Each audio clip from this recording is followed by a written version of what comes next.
Your Steve Jones Show podcast is loading now. The Steve Jones Show podcast is sponsored by Purdy Insurance. Visit Purdy Insurance on Market Street in Sunbury or visit online at purdyinsurance.com.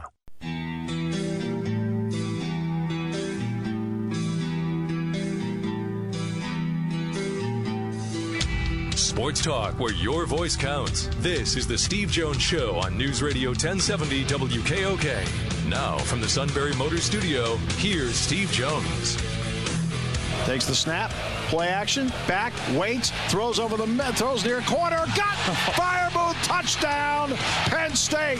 It'll be 2nd and 6 at the 19. Back goes Clifford over the middle. Freiermuth to the 5. Battles to the goal line. Got it. Touchdown. Penn State. Good snap. Put down. Kick is up. It is blocked by the left arm of Brandon Smith. Picked up at the 40-yard line by Penn State. And thrown out of bounds on the near side is Keaton Ellis. The two freshmen combined to make the play. 90 seconds to go in the half. 2 timeouts remaining. 1st and 10. Michigan State 27. Clifford goes back. Pressure. Rolls right. Looks. Delivers downfield. He's got him at the 10. Hamler to the 5, far corner, got it, touchdown, Penn State. 6-yard line, attacking the end zone to our left. Brown, the running back, wing left, Freiermuth, right behind Bowers. Throws, far side, he's got Freiermuth, far corner, got it, touchdown, Penn State. And the Nittany Lions take the game's first takeaway and convert. Penn State wins it 28-7. They go to 8-0 on the season. As Penn State won it. I mean, you looked at the last 2 weeks, and in the last 2 weeks, Illinois has defeated Wisconsin, and Kansas State has defeated Oklahoma. You just need to keep winning. Okay? Style points mean nothing. I mean, the first college football playoff rankings haven't even come out yet. Let me ask the audience this question. Sean, you can confirm this. Have I at any time during the course of the season, have I ever mentioned at any point, either on the game podcast or this show, Penn State's ranking? I've never heard it. No. Because because to me right now, it's not. I know it's important internally because, look, you're always recruiting, right? So I understand that. You're always recruiting. So now you're recruiting from a position of strength. Right? But I haven't mentioned it because I really believe very strongly in James Franklin's 1-0. And here's the reason why I believe so strongly in it. When you do what I do as the play-by-play announcer, how many games am I supposed to prepare for? I only prepare for a game. Now, in the off season, that's different. In the off season, I take a lot of time, and you've heard me talk about this before, so this is not strange. I prepare every team Penn State's going to play for football and every team they're going to play in basketball. I get everything up to date, career highs, career longs, things like that. So everybody starts the season at 0. And then I make adjustments. Suddenly a freshman's playing, a guy got hurt. Somebody beat out somebody else. But I've already done the bulk of the height, weight, hometown stuff, things like that, career high stuff, things like that. That's done. Right? That's one less thing or fewer items I have to worry about when I'm compressed on time. So I only prepare, when I get to that week, one game at a time.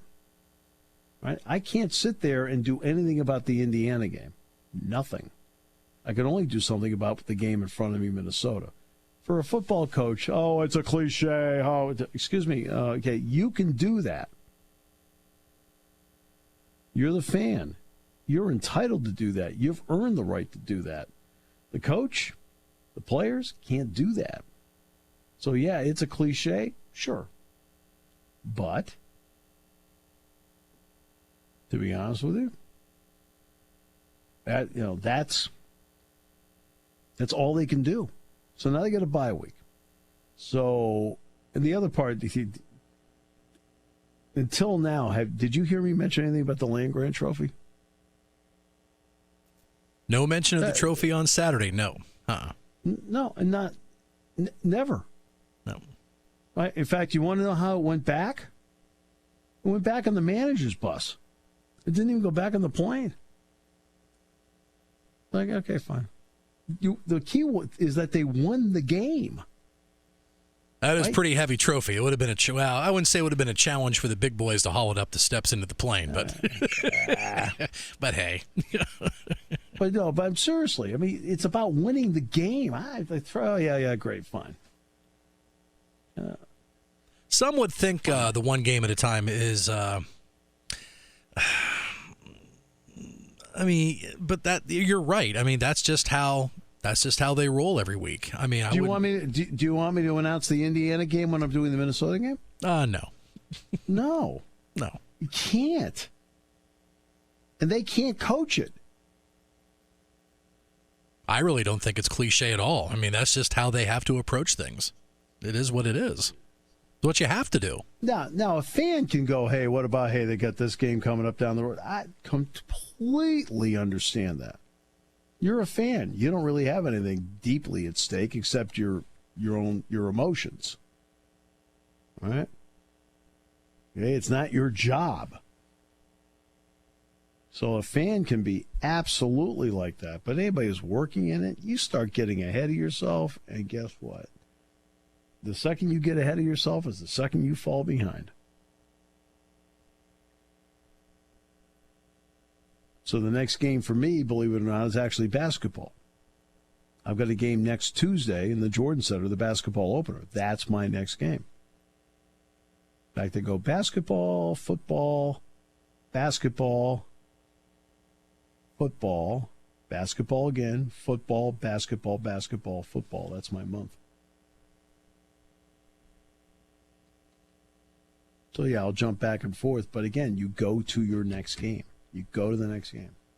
I was telling my class today, I prepare this is me. I prepare every game the same. Oh, you must put more in for the pick a game up to Michigan. You have to put more into it. No, I put exactly the same amount of preparation into Michigan as I do into Idaho. It's my job to get it right. That's why I get mad at myself when I get one wrong. And I can tell you right now, you can listen to that highlight package, I can tell you right now the one I got wrong. What I got wrong was the Shaka Tony block. I said it was Brandon Smith. So I was like, you dope, don't be so fast. That was my fault. Oh, I got the Keaton Ellis part right. All the other parts I got right. But that really bugged me. Because you don't want to make a mistake. I know better than that. Neil Rudel is going to be on the show today. Joe Girardi's press conference at 4:06. Matt Leon on the Eagles today. Tomorrow we'll have Paul Alexander, Donnie Collins, Neil Coulong on. The Steelers play tonight. You're worried. I can tell you're worried. I'm not. You're worried. No, I'm not. Okay, you and your guy are pacing. No. By the way, what's the playoff deal this week? We have the District 4 Quad A semifinals. Shikellamy traveling to Jersey Shore on WKOK here on Friday night. The other semifinal will be Midwest at Selinsgrove on Eagle 107. Winners will play next Friday night for the championship. Now in District 4 AAA, Lewisburg will be traveling to Warrior Run. Since Warrior Run won last weekend, Lewisburg lost the Little Brown Jug. Lewisburg will have to go to Warrior Run on Friday night. So that's actually, this is Warrior Run's first winning season in well over 10 years. So they got a lot of momentum going into Friday night's game, and you can catch the Lewisburg game on 100.9 The Valley. Now Selinsgrove. Yeah, this will be the second straight year that Selinsgrove will play Midwest in the semifinals of District 4 Quad A. Did Selinsgrove, they probably did not win, right? They did not. They lost 17-0. And Shikellamy, they win, lose, draw. Shikellamy did get the win. Very convincing win. So they won 4 in a row. Won 4 in a row. 3 out of the last 4, yes. Well, despite the bad luck guy. But ended up 4-6. Yeah, that screams playoff. They got Jersey Shore? Yes, they have to go to Jersey Shore. Our guy is not liked there. No. I mean, he always puts down Jersey Shore. I mean, and they know it, too. He always puts them down. I can't bring when I go to Jersey Shore, especially one of my favorite spot to eat in Jersey Shore, the Shore Diner, just a few blocks up the hill from Thompson Street Stadium. Cannot breathe his name when I walk in there or anywhere in Jersey Shore, if I know it's good for me. I mean, he was on this show a few years ago, and he was just like, they're never very good. Then, of course, they lost. I don't know. They're going to have their hands full on Friday night. Jersey Shore with one of the top quarterbacks in the area in Tanner Lorson. Okay. He had a well-balanced, well over 100 yards rushing on top of his passing attack on Friday night. If you want to know, by the way, if the Dolphins are tanking, if the Dolphins drive to the 5 and Fitzpatrick takes a knee, they're tanking. But I don't see Fitzmagic doing that. He's not that kind of guy. He may be ordered to.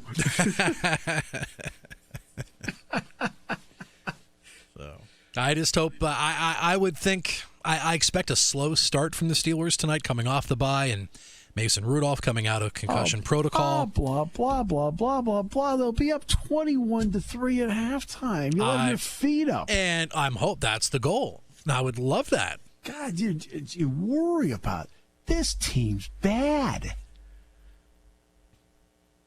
I have never seen the NFL. The NFL has legitimately right now one great team. Okay? Now, we're 7 games in. That can change. But they have one great team, and that's the Patriots. They have a couple of really good teams. I think Green Bay might fit into that category. Green Bay's playing pretty well. Yeah, a good win last night over Kansas City. Very good win. Right. Kansas City can be really good, too. The problem is no Mahomes right now. Although Matt Moore, to his credit, I thought played well last night. Right. Then you have a series of good teams. Not really good, not great, not poor, but good. They're good teams. Like the Vikings, for example, good team. The Rams, good team.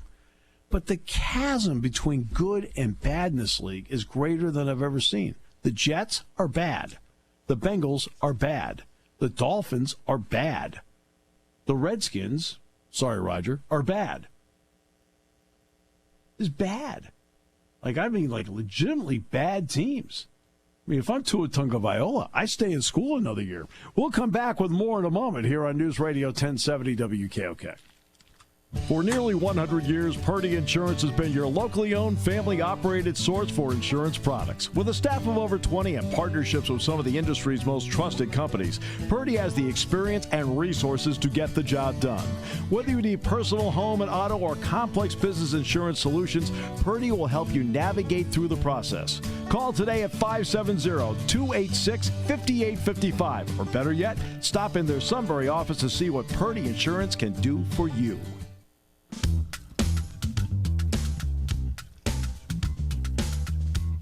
So we'll have our high school roundtable coming up on Thursday.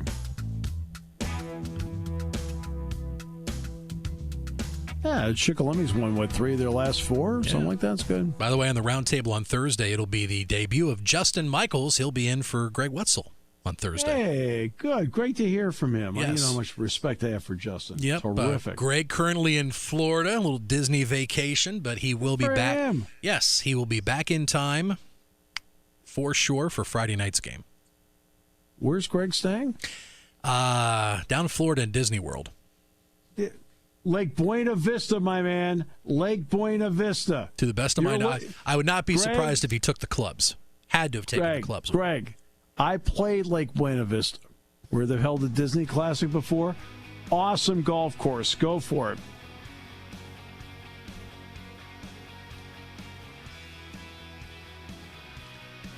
Well, there'll be a lot of bitterness at Jersey Shore on Saturday night or Friday night.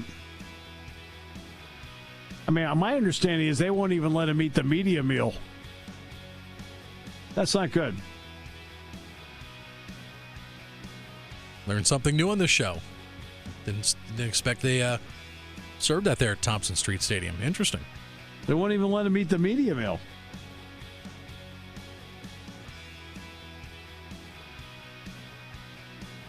Hey, some people earn it. I mean, he has cut that program to ribbons over the years. What does he expect? I mean, you can't walk in with your award, too, and put it down on the table and say, I'm here. Taking your calls at 800-795-9565. This is The Steve Jones Show on News Radio 1070 WKOK. Now, from the Sunbury Motors Studio, here's Steve Jones. Today's show is brought to you by our good friends at Purdy Insurance. Market Street in Sunbury. Go to purdyinsurance.com. Purdy's have served this valley for decades, finding their customers the right insurance at the best price. And if there's ever the need for a claim, they'll act as if it happened to them. And again, that's Purdy Insurance, Market Street in Sunbury. Go to purdyinsurance.com. We are in the Sunbury Motors studio. Sunbury Motors, 4th Street in Sunbury. Sunbury Motors Kia, routes 11 and 15 in Hummel's Wharf. Okay, let's bring in Neil Rudel now from the Altoona Mirror. Always doing a great job. Neil, welcome. Great to have you with us. Thank you, Steve. How are you? Doing very well. It was great to see you on Saturday. Yes, you do too. All right, so 8-0. So what are your thoughts on what you have seen from this team to this point now that we have an 8-game sample size? Yeah, healthy sample size. I think they're doing a lot of things very well. They're showing that they can win in a lot of ways, passing, running, finishing games better. I think their defense has been their most consistent unit, very impressive. The punter, Gillikin, has been outstanding, especially lately in some of these defensive-oriented games. I've just been overly very impressed with the coaching job that's been done. Now they got another bye week to recharge into November.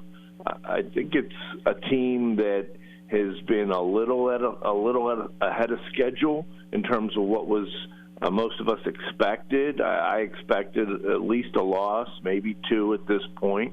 So I think they've done a great job. Okay, so let's get into the punting part with Blake Gilligan. There's certain ways to win. Part of it can be that chess game. What has he meant, in your opinion, Neil, to playing the chess game? Well, he's allowed them to, he's great at hitting his sand wedge and checking the ball up inside the 10, maybe sacrificing some stats at times. I think he's been outstanding at pinning the opponent deep. And I think they've embraced that style, as James had said, quote, reserving the right to punt, and how that can be a really good offensive play. And you've seen it time and again. They've gotten comfortable settling into kind of an older style Penn State football at times, and it's working for them. Yeah. And then that older style. Now, what have you thought about the development of Sean Clifford as a quarterback? I think he has exceeded anybody's expectation. I mean, hey, most people thought the starting quarterback on April 15th was going to be Tommy Stevens. And, the fact that your starting quarterback expected went into the transfer portal, and maybe it was because he knew how good Clifford was going to be. I don't know any of that, but Clifford, I think, sees the opportunity, the role as a leader. He's been Trace-like with his ability to run. Although the other day I thought he might have been a little tentative on some running lanes, but I think just overall, I think he's just been outstanding. He's thrown the ball deep. Well, even the other day, he had 4 touchdowns. It could have been 6. I think and the way he's keeping his head up, starting to run, dumping, he's been great. All right, so now let's get to the next part in all of this, and that is the work up front. And when you look at the work up front, the offensive line, we've talked about this a lot over the years, Neil. What seems different to you?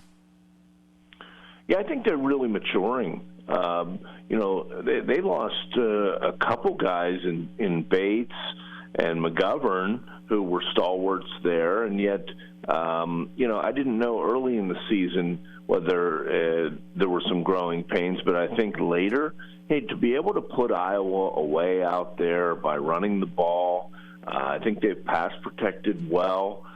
Clifford has been comfortable in the pocket. I think Bennett has been a really outstanding leader. He looks like he's got a great future. Thorpe has come in, and they've alternated. Usually, you hear coaches say, "Well, we're gonna play. We have guys that we can win with that are backups," but they've really proven that in using Miranda as well. Hey, you're making a living with a redshirt freshman left tackle. That doesn't always happen. So I think they've done very well. I mean, obviously they have some real big tests, the biggest test left. If they can get there unscathed, we'll see. But I think the offensive line is doing its part. All right, the tight end Pat Freiermuth, but then also Nick Bowers.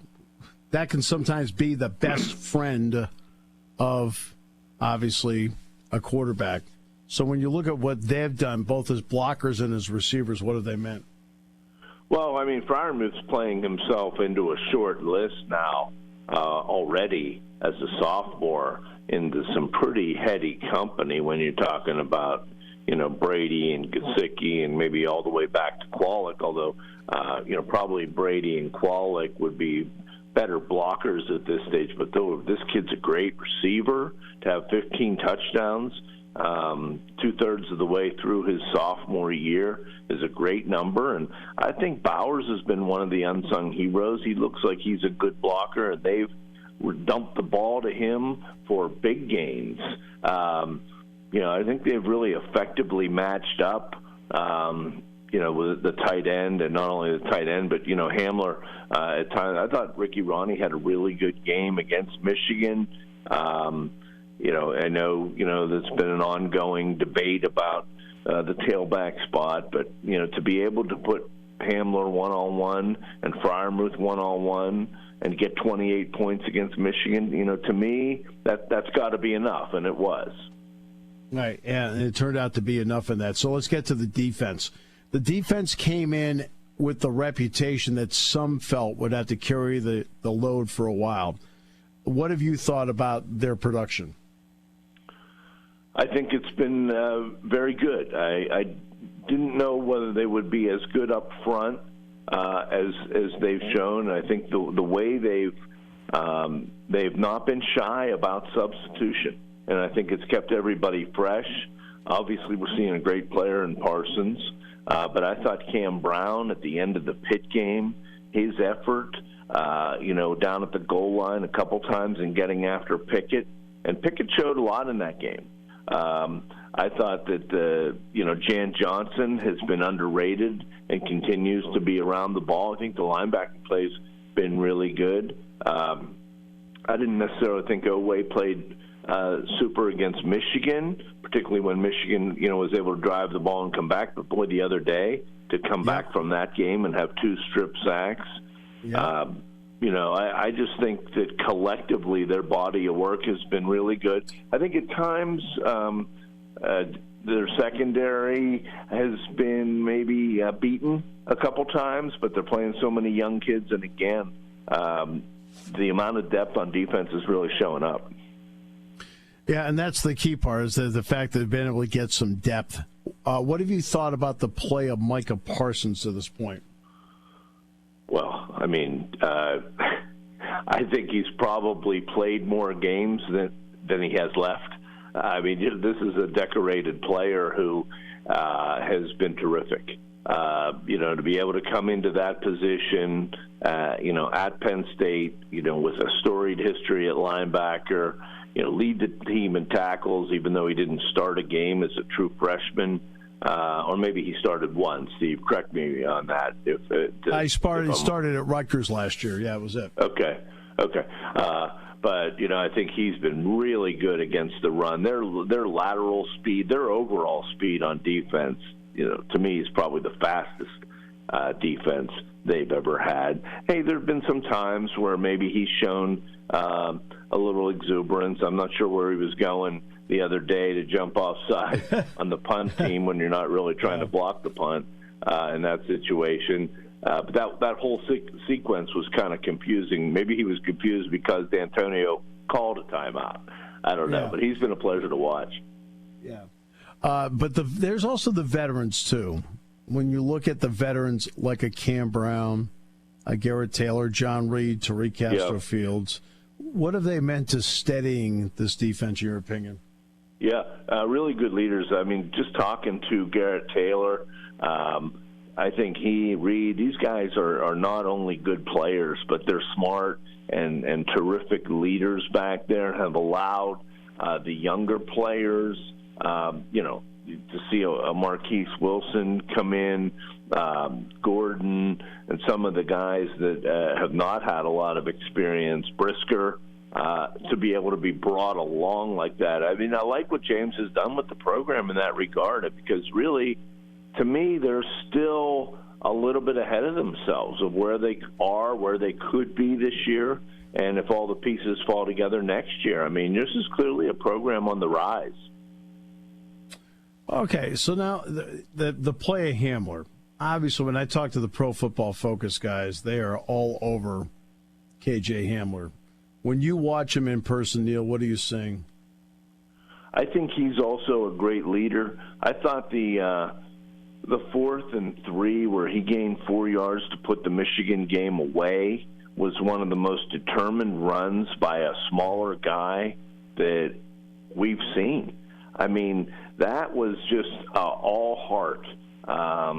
Because if that play doesn't work, it leaves you open to some second guessing, and those plays it's a good play if it works, and if it doesn't, it's not. But I think he is a really good leader, exciting in the open field. As far as the durability, I mean, he did get a little hurt on that play, and he has been at times touched up because I think they ask so much of him. Personally, and I was getting ready to write this, and then I admitted it later, I thought he looked a little tentative on kickoff returns against Iowa, and I'm not sure I would use him on kickoff returns just because it's such a violent play, and Ohio State knocked him out of the game last year. Punt returns, I think that's better, and obviously you're wanting them to touch the ball as much as possible on offense. But just the kickoff returns I wondered about, because I also wondered, is that an opportunity to get one of the tailbacks in there so that you're trying to keep to alternate and give opportunities as well. Of course, the minute I said that, the kid takes one back 100 yards. It was brought back. But I do wonder at times, are they asking a little bit too much of him? And to me, I'd probably maybe sacrifice the kickoff returns. Just me. Yeah. It's been interesting to see because he's electric. There's no question about that. He's electric. What about the timing, how the schedule is put together and the timing of the 2 bye weeks? What do you think that has meant? Well, I think they've really made the most out of it, obviously, against Maryland. We'll see now in Minnesota. I think this is kind of a schedule maker's break to be able to play at noon out there rather than to play at night, even though both teams have earned a lot of primetime exposure. I was hoping the game wasn't going to, somewhat selfishly, it's very difficult on the print newspapers for the night games anymore. But I also wondered in November in Minnesota outside whether that was in everybody's best interest, the fans. But now you're going to play at 11 a.m. there. I think it's a slight advantage to the visitor, presuming ready to play, coming off a bye week. And I think James has done really, really well with the whole 1-0 mentalities that they've shown. I mean, really, you go back 3 years, they've only been out of one game last year at Michigan since they were blown out of Michigan at 16 when they're still putting the pieces together. So, I think they've been a well-rested team, and he obviously puts a lot into different analytics and the things that he talks about. I think they've done a great job so far with this. Yeah, I think they plan all that stuff out. They literally have every bowl game planned out in the off season. That way, they're not caught by surprise wherever they end up going. I mean, that's how far in front they are and stuff. So, Neil, how do you look at November now? I mean, they've got this bye week, so how do you look at it? Well, all due respect to Minnesota, I think it's. I'm happy for their success.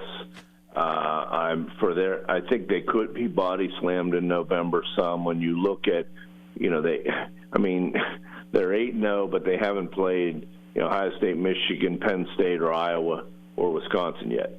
So we'll see. We'll see how good they really are. I mean, their best win, I guess, at this point is probably Illinois.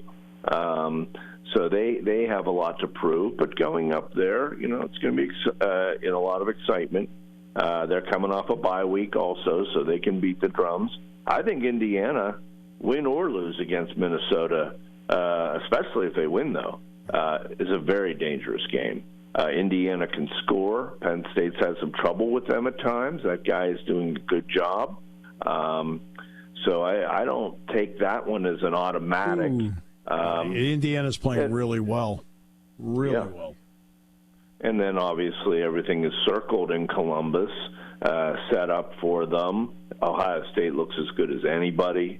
They still can't figure out, Jeff Hostetler has to sit out a year. Why doesn't Justin Fields and the other kid that went to Miami? The rules I don't understand at times. But, hey, they played great, and it will be difficult. It's proven to be difficult there. But, again, if Penn State can go there, for sure win, but if they can even be extremely competitive, they're still in the conversation. Right, exactly. Then they get dessert. They do get dessert no matter what happens at the end of the year. Yeah. As always, Neil, absolute pleasure. Thanks so much. You always do great work, and it's really appreciated. Hey, thanks for having me, Steve. Have a great day. Yeah, you too. Neil Rudel, Altoona Mirror. We'll come back with more in a moment as we continue on News Radio 1070 WKOK, brought to you by Purdy Insurance. When it comes to car buying, there's the other guy's way, and then there's the SMC way. The other guys force you into a vehicle you really don't want. The Sunbury Motors way lets you take the time you need to browse, ask questions, and take the test drive and think on it. For over 100 years, the Mertz family and all their employees have made your experience the most pleasant one you'll ever have. The other guys won't offer you the best price for your trade, no matter how much they say they will. The SMC way is their promise to provide you with the most money the market shows your vehicle is worth. The SMC way is to offer you all applicable factory rebates on new vehicles and generous discounts. Looking for a pre-owned vehicle? The SMC way checks each vehicle in a 200-mile radius to determine the lowest price, then beat it. It's the lowest price promise, just part of the SMC way. The choice is up to you, the other guy's way or the SMC way. The SMC way wins every time. Sunbury Motors Company in the North 4th Street Auto Plaza, Sunbury, and at sunburymotors.com. Selling more cars and satisfying more customers for over 100 years. The Penn State Nittany Lions play on WKOK. Myers delivers near side, picked up Reed, 30, 20, 15, 10, 5, touchdown, Penn State. John Reed takes it to the house, and the Nittany Lions retake the lead. Penn State football is sponsored by Blaze Alexander Ford, Carpet Man, Mifflinburg Auto Sales, Glick Associates, Mifflinburg Hotel, Scarlet D, and Lewisburg Hotel. You can hear Penn State football on WKOK and WKOK.com.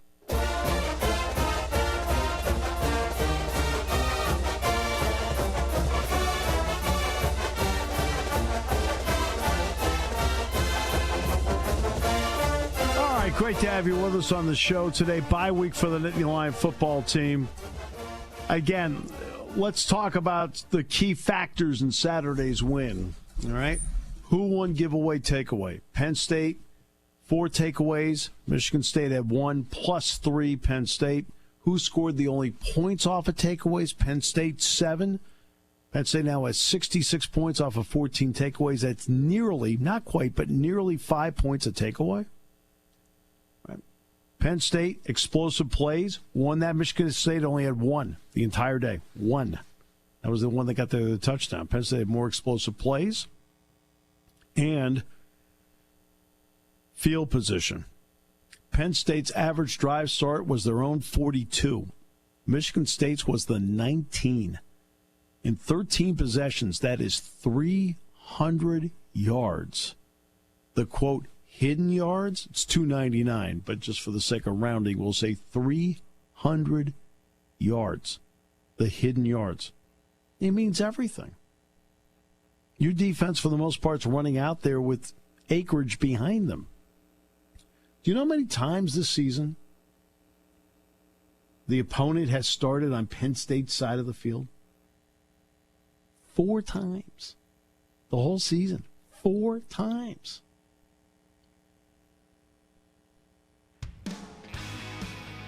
That tells you everything. Penn State has started on the opponent's side of the field 22 times.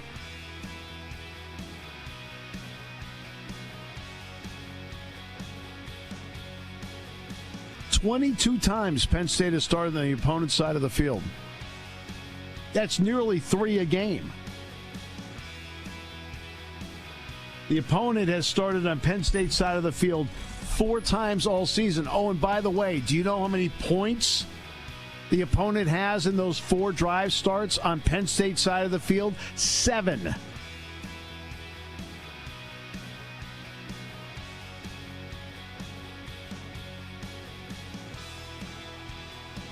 Meanwhile, Penn State has 86 points off the 22 that they've started on the opponent's side of the field. Field position. Old-fashioned, but means something. You're listening to News Radio 1070 WKOK Sunbury. You can hear us anywhere in the world with the Sunbury Broadcasting Corporation app.